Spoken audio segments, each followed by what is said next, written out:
ചത്താലും തിരിഞ്ഞു നോക്കൂലടി ഞാൻ. അതെ ഗൈസ്, ഇവള് ചത്താലും തിരിഞ്ഞു നോക്കൂലെന്നും പറഞ്ഞിരിക്കുകയാണ്. കാരണം ഞാൻ ക്യാമറയും കൊണ്ട് പോകുമ്പോ ഇവളെപ്പോഴും മുഖം പൊത്തും. അപ്പൊ ഇന്ന് എന്റെ ഒരു രാവിലെ ഞാൻ ഉറക്കി എണീറ്റ് പല്ലി വെച്ചിട്ട് നിൽക്കുകയാണ്. അപ്പൊ നമുക്ക് വിശപ്പുണ്ട്, അപ്പം എന്തെങ്കിലും ഉണ്ടാക്കി കഴിക്കാം. അങ്ങനെ ഞാൻ ദോശയുടെ മാവൊക്കെ ഫ്രിഡ്ജിൽ നിന്ന് എടുത്തുകൊണ്ട് വെച്ച് കൂടെ ഒരു വൈബിന് വേണ്ടി എഫ് എമ്മും കൂടി അങ്ങിട്ട രാവിലെ തന്നെ പാട്ടൊക്കെ കേട്ട് കുറച്ചൊരു ഇതാവും. പിന്നെ ഞാൻ ഈ പാട്ടിട്ടാ എനിക്ക് അതിന്റെ കൂടെ പാടിയില്ലെങ്കിൽ ഒരു സമാധാനം ഉണ്ടാവത്തില്ല. എന്റെ അടുത്ത് പലരും ചോദിക്കാറുണ്ട്, നീ ഈ പാട്ട് വിട്ടിട്ട് അതിന്റെ കൂടെ പാടണം എന്തിനാണ്, എന്നാ പിന്നെ നിനക്ക് എന്നെ ഇങ്ങനെ ഒന്ന് പാടിക്കൂടെന്ന്. എനിക്കെന്തോ അങ്ങനെ പാട്ടിന്റെ കൂടെ പാടുമ്പോ ഒരു സമാധാനം. ഞാൻ മറ്റേ ചിത്രയാ അങ്ങനെ സുജാതയാ എന്നൊക്കെ ഒരു തോന്നൽ, അത്രേ ഉള്ളൂ.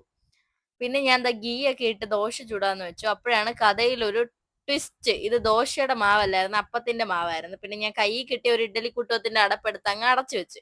പിന്നെയാണ് എനിക്ക് മനസ്സിലായത് അടച്ചു വെച്ചിട്ട് ഇത് വെന്തിട്ടുണ്ടായിരുന്നില്ല. അപ്പൊ എനിക്ക് മനസ്സിലായി ഇത് ദോശയുടെ മാവാണെന്ന്. അങ്ങനെ ഞാൻ ദോശ മറിച്ചിട്ട് പിന്നെ ലാസ്റ്റ് രാത്രി അമ്മ ജോലിക്ക് പോയിട്ട് വന്നപ്പോ ഞാൻ ചോദിച്ചു, അമ്മ ഇന്ന് ദോശയുടെ മാവായിരുന്ന ഉണ്ടായിരുന്ന അപ്പത്തിന്റെ മാവായിരുന്നു. അപ്പോഴാണ് അമ്മ പറഞ്ഞത് അപ്പത്തിന്റെ മാവ് മിച്ചം വന്നതിൽ കൂടെ കുറച്ച് ദോശമാവും കൂടെ ഒഴിച്ചു വെച്ചതാണെന്ന്. അതുകൊണ്ട് ഇത് ദോശയാണോ അപ്പമാണോന്ന് പറയാൻ പറ്റത്തില്ല. പിന്നെ ദോശ ചുട്ട് കഴിഞ്ഞപ്പോ ഞാൻ ഒരു ഡബിൾ ബുൾസയൊക്കെ ഉണ്ടാക്കി, ഏലക്ക ഇട്ട് കട്ടനൊക്കെ ഉണ്ടാക്കി. പിന്നെ ഈ ഒരു മീൻകറി എനിക്ക് ഇപ്പൊ കണ്ടിട്ട് തന്നെ എന്റെ വായിൽ വെള്ളം വരണം. മുരിങ്ങയ്ക്കയും പച്ചവളവും തക്കാളിയും ഒക്കെ ഇട്ട് നല്ല മീൻകറി ആയിരുന്നു, നല്ല ടേസ്റ്റും ആയിരുന്നു. പിന്നെ ഞാനിങ്ങനെ വെളിയിലോട്ട് നോക്കിയപ്പോ ഒരുത്തി തീവ്രവാദിയെ പോലെ മുഖമൊക്കെ മൂടിക്കെട്ടി പോണം. അങ്ങനെ ഞാൻ അവളെ പതുങ്ങി പതുങ്ങി പോയി വീഡിയോ എടുക്കാന്ന് വെച്ചായിരുന്നു. പക്ഷെ അവൾ എന്നെ കണ്ട്, അതുകൊണ്ട് അവള് മുഖമൊക്കെ പൊത്തിയിട്ട് ദാ ഓടണുണ്ട്. ഇവള് വെയിലടിക്കാതിരിക്കാൻ വേണ്ടിയാണ് ഇങ്ങനെ തീവ്രവാദിയെ പോലെ നടക്കണത്.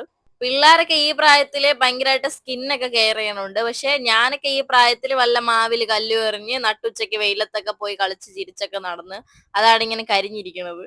അന്നേ ഞാനൊക്കെ സ്കിൻ കെയർ ചെയ്തിരുന്നെങ്കിൽ അയ്യോ ഞാൻ ഇപ്പൊ ആരായേനെ. അങ്ങനെ പിന്നെ ഞാൻ എന്താ കട്ടനൊക്കെ കുടിച്ച് എന്റെ തുള്ളല് വേറൊന്നും അല്ല, അവിടെ എഫ് എമ്മില് പാട്ട് ഏതോ നല്ല പാട്ട് കേട്ടാണ് ഞാൻ കിടന്ന് ഡാൻസ് കളിക്കുന്നത് കേട്ടാ.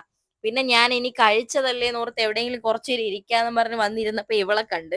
ഇവളാണെങ്കിൽ എന്തോ ഇങ്ങനെ ആലോചിച്ച് മറ്റേ അണ്ടി പോയ അണ്ണാനെ കണക്കൊക്കെ ഇരിക്കണുണ്ട്. പിന്നെ ഞാൻ ഇങ്ങനെ വീഡിയോ എടുക്കുന്ന കണ്ടിട്ട് അവള് ചത്താലും തിരിഞ്ഞു നോക്കൂലെന്ന് പറഞ്ഞ് ഇരിക്കുകയാണ്. അപ്പോഴത്തേക്കും അടുത്ത ഒരു അവതാരം വന്ന് എന്റെ അനിയനാണ്. ഇവന്റെ തലയിൽ ഒരു ബാൻഡേജ്. അപ്പൊ ഞാനിങ്ങനെ ചോദിക്കണതിന് മുന്നേ അവ ഇങ്ങോട്ട് പറഞ്ഞു എന്തോ പറ്റിയാന്ന്. അപ്പൊ ഞാൻ പറഞ്ഞു നിന്റെ കയ്യിലിരിപ്പിന് അത് കിട്ടിയില്ലെങ്കിൽ അത്ഭുതമുള്ളൂ. പിന്നെ ഇവിടെ ഇന്ന് ഇലയപ്പം ഉണ്ടാക്കണുണ്ട്. ഇത് ഇന്നത്തെ സ്പെഷ്യലാണ്, അമ്മുമ്മ സ്പെഷ്യൽ. അങ്ങനെ ഓരോരുത്തർക്ക് ഓരോ ഡ്യൂട്ടി കൊടുത്ത്, ഇല അരിയ ഒരാൾക്ക് കൊടുത്ത്, പിന്നെ ശർക്കര ചെത്താൻ, തേങ്ങ തിരുകാൻ, മാവ് കുഴയ്ക്കാൻ, അങ്ങനെ ലാസ്റ്റ് ഓൾ ഇൻ വൺ ആയിട്ട് അമ്മാമ്മ എന്നെ നിന്ന് എല്ലാ ഇലയപ്പവും ചുട്ട്. ആക്ച്വലി ഞാൻ ഈ വീഡിയോ എടുത്തപ്പോൾ കുറച്ച് ലെങ്ത് കൂടിപ്പോയി. അപ്പൊ ഞാൻ പാർട്ട് 2 ആയിട്ട് അപ്ലോഡ് ചെയ്യാവേ ബാക്കി.